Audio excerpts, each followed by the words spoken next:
President Joe Biden slammed Meta's decision to end its fact-checking program, calling it really shameful. While answering questions from reporters following remarks about the economy, Biden said the move would allow things that are simply not true to be read by millions of people. Mr. President, would you comment on Meta's decision to end its fact-checking operations in the United States? Is that a good decision in your opinion? Well, look, the whole idea of walking away from fact-checking, as well as not reporting anything having to do with discrimination regarding to TPS, I find to be just contrary to American justice, the way we talk about one another. Telling the truth matters. I mean, I know I'm on national television, but you all are local reporters and national reporters. I'm not, this is not a real question, but what do you think? You think it doesn't matter that they let be printed where millions of people read it, things that are simply not true? I mean, I don't know what that's all about. It's just completely contrary to everything America's about. We want to tell the truth. We haven't always done it as a nation, but we want to tell the truth. And the idea that, a billionaire can buy something and say, by the way, from this point on, we're not gonna fact check anything. And when you have millions of people going online, reading this stuff, it is, anyway, I think it's really shameful. Let's now have Morkoc join us to give the latest updates on the situation in Los Angeles. We will discuss Meta's decision as well. Errol joins us from California. Good to have you join us, Errol. Since you are in Cali, let's have a brief update about the fires. And I hope your area isn't affected. It's well over 12,000 structures that have gone down already, with at least 16 deaths so far. Yes, thank you. And, my area has not been affected in the north, but my dear friends and family have had to evacuate from their homes. I have friends who have lost their homes. I was just speaking to recently a very large marketing professional down in Los Angeles who's telling me that the anger is palpable. People have paid so much money in taxes. They've put so much trust in their government. And when an extraordinary situation came and hit, there doesn't seem to be any relief. We just had reports today of the California government stopping Oregon from sending trucks to California to make sure they inspect the brakes and the smog emissions. These are, extra resources needed for our firefighters that are being held up. So right now we have nothing good to report. The wind has been out of hand, and we have had confirmed reports of arson that have started at least 2 of the fires, and it looks likely to be a perfect storm of wind, arson, and lack of preparedness. There was water under the ground, but not water they could get up because they hadn't upgraded their diameters of their pipes, and they weren't able to have the redundancies required for pressurization. So you have all of these places burning and nothing to be done about it. And you have to take back and look, where does the blame lie? The blame lies at the feet of Sacramento, which is the capital. The blame lies at the feet of Los Angeles, which just this year is $1.2 billion on a homeless industrial complex, as well another $500 million on failed DEI initiatives, and they cut $17.6 million from the fire budget, and they obviously were not prepared. And now people's lives have been ended, people's homes are gone, and there doesn't seem to be much positive things to report. And I can also say, living in Northern California, we had the devastating fires in Napa Valley last year. That's only 45 minutes from here. So everybody in the whole state is on edge when they see that the leadership has not been able to deliver satisfactory results. The anger is palpable. The people are saddened, and it's devastating for the ecological situation. We have wiped out 5 years of emission-free vehicles and solar power just just through this ecological disaster. So it's ecological, it's emotional, it's financial. And then one thing that your viewers might be interested in is it's going to create an insurance catastrophe. Now you cannot afford to insure your home. So mom and pop landlords, they're going to have to sell to conglomerates. Regular folks are going to probably become renters because the insurance is getting so outrageous because insurers are leaving the state of California due to these lack of forest management policies and lack of government policies that, we have maybe 15 million illegal people in this country, in this state alone, wandering around. We don't have records on people. Where are the arsonists coming from? How is this happening? And there is no answers. And it's frustrating and it's depressing to report. I wish I could have better news for you. I know. Now, weather forecast winds could pick up today into Tuesday and Wednesday, which could strengthen the cause of the fire. Is anything being done to contain that? Plus, the LAFD Fire Chief Kristen Crowley said she wrote a memo last month pleading for more funds and complaining a separate $7 million reduction in overtime funds that could hamper response to fires. What do you make of this? Well, both of those are absolutely paramount. Number one, with the high winds, that keeps our firefighting planes out of the sky, which was all we had really to combat this now. So now it's going to come down to good old-fashioned trench digging. In California, we have something very special where we use prison labor, and we offer prisoners the chance to work 24-hour shifts for very little money, but you get to help your community and get a reduced sentence. So we have a lot of physical labor that can do stuff, but without water, there's not a lot that can be done. So a lot of prayer and a lot of hope from the military C-130s that have been sent in. Maybe they can handle these gusts. But in speaking to the lack of funding, yeah, that's paramount. That's a huge issue.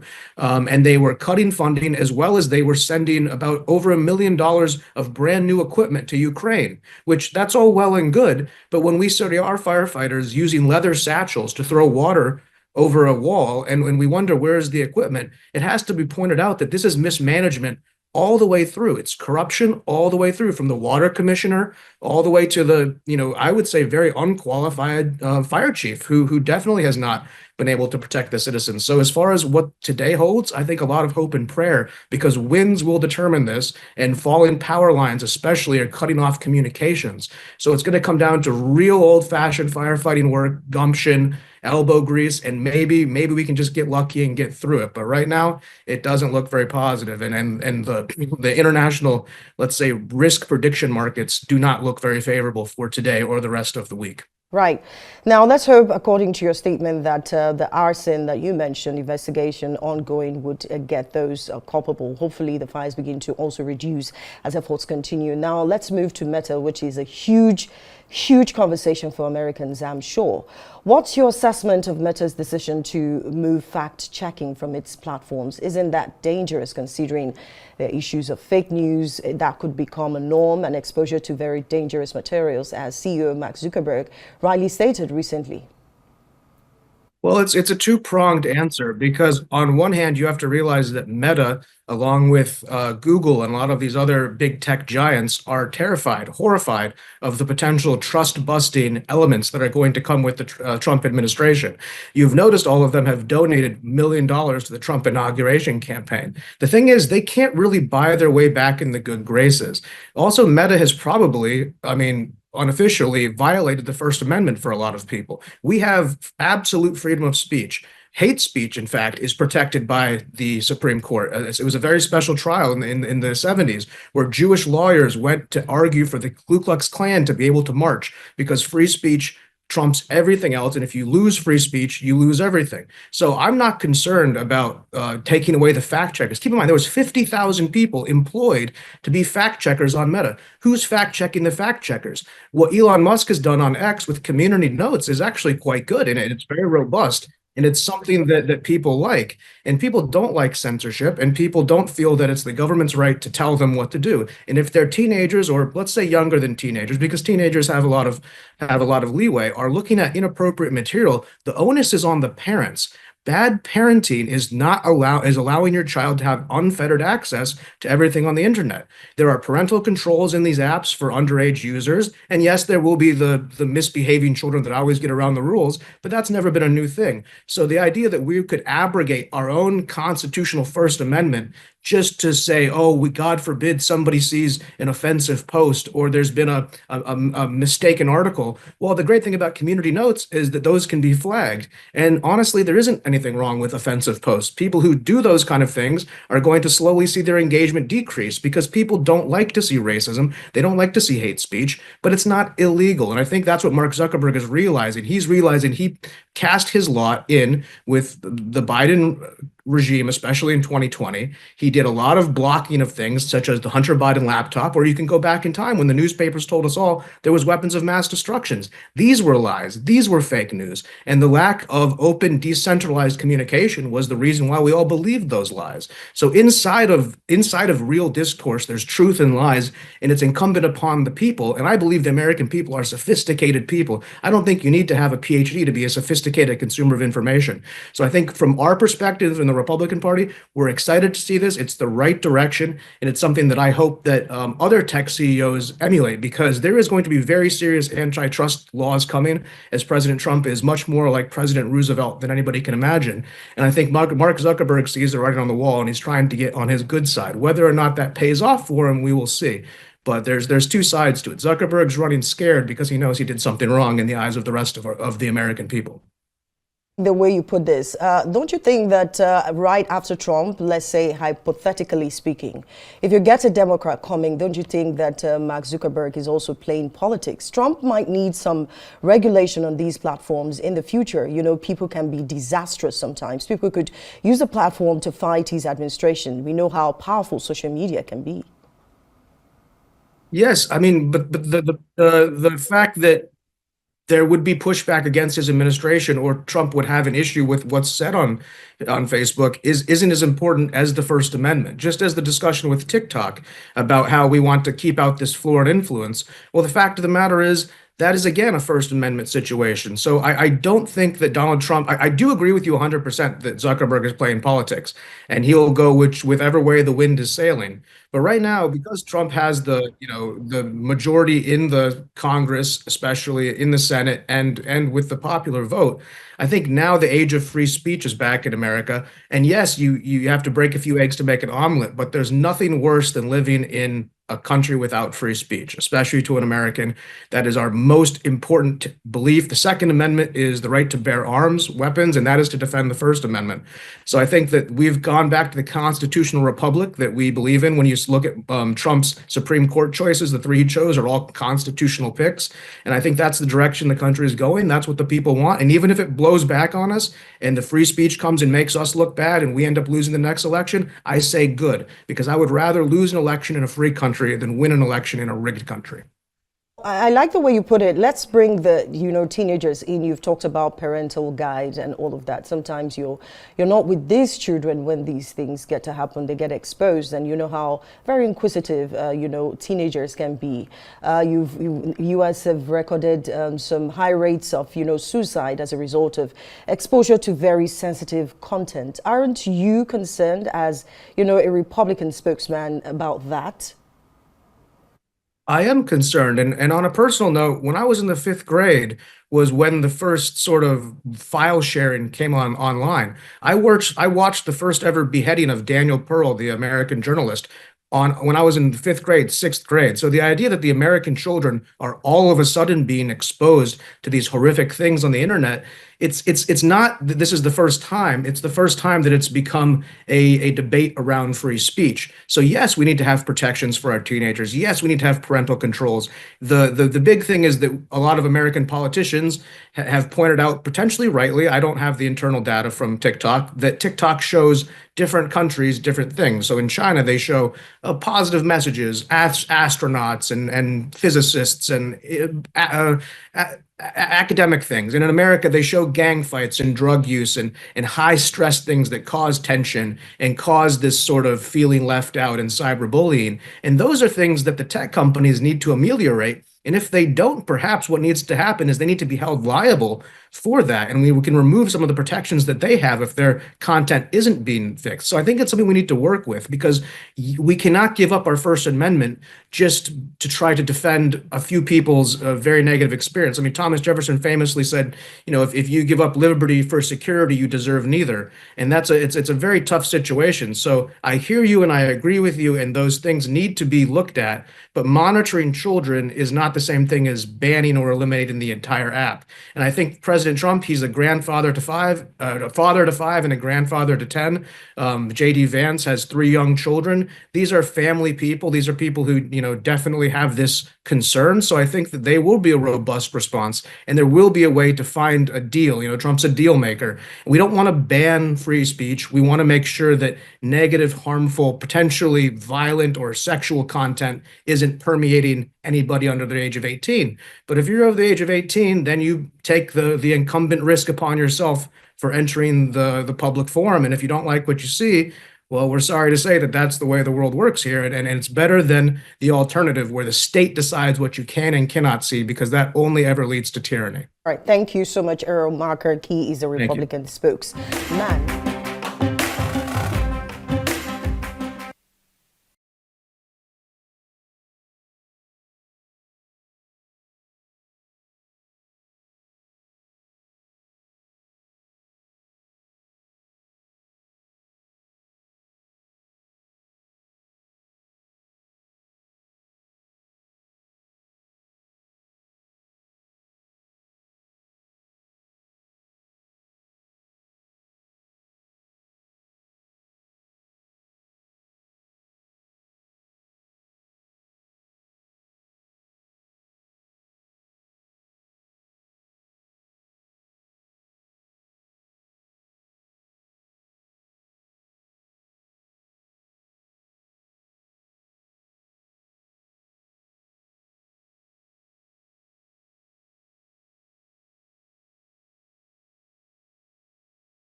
We are now being joined by Angela Forbes, Democrats Abroad and Director of Strategic Initiatives, to discuss the Meta decision to stop fact-checking. Angela Forbes joins us from London. Good to have you join us now. What is your assessment of the company's decision to deregulate the social media platforms, talking about Meta? I think the decision is irresponsible, and that Misinformation and disinformation has led to violence in several countries, election interference, people doing self-harm, murders, and any number of crimes. And with these community notes, it is pushing the risk or onto the community to go in and verify something. But the question is, what if nobody puts a note there? Now, I know a teen recently lost her life in a tragic incident that's just a few days ago in the UK after exposure to sensitive content. Talking about her now, how do you feel about this and how would this affect the world in general? Well, it's very sad that this teen lost her life, but she's not the first one. There have been many incidents recently where children have done a lot of unfortunate things. I read an article, I don't know, last year about um, I think it was Instagram. They had Russian roulette videos, and it was like a challenge, and people would play Russian roulette and record it. And this a teen lost their life there. Um, I think that social media should have age restrictions. Children's brains are, I mean, higher age restrictions. Right now it's 13, but you're just entering the world at age 13, and children's brains are developing, and they may not understand the implications of what they're seeing or what they're asked to do by a post or a video. And when you're young and inexperienced, you can easily be tricked, coerced, or abused. So we've got to do something to protect our children. Let's go to the CEO, Mark Zuckerberg. Do you think he's being politically influenced or, for lack of better words, playing to the gallery of Republicans and Democrats? Say, for instance, if a Democrat were to be president hypothetically after Trump, this means the CEO may reverse the decision again. I think that he is partially being influenced by politics. This is an opportunity for him to try to curry good favor with Trump. The U.S. Federal Trade Commission has a long-standing antitrust suit against Meta, and it was scheduled to go to trial this year. I think that this was an opportunity for Meta, to change their algorithm and increase engagement, because engagement is what sells ads. If you have people looking at confrontational or negative information, they will stay on the platform longer than if it's just cats and, sunshine. I think that it's not necessarily going to change back just because a Democrat would be elected. I think the only thing that's going to change these companies is if we have legislation and more transparency as it relates to the algorithms they use. Now, finally, before I let you go, so let's just have your advice for parents if this pulls through. What is the future of social media and what's your advice to parents? I would advise parents to limit their children's social media exposure. Um, there's a lot of AI generated content. There's a lot of bots. There's a lot of violence and hate speech. There's a lot of people trying to attract young children to do things that no one wants their child to experience. I would say limit your child's social media if you can. And if you have a young child, let's say under the age of 13, consider not letting them get on social media until they're at least, I mean, if it was up to me, it would be at least 18, because I think without a lot of controls, social media will become a really dangerous place. Thank you so much, Angela Forbes, Democrats Abroad and Director of Strategic Initiatives, discussing the Meta situation. She joined us from Germany, not London. Thank you so much for your time.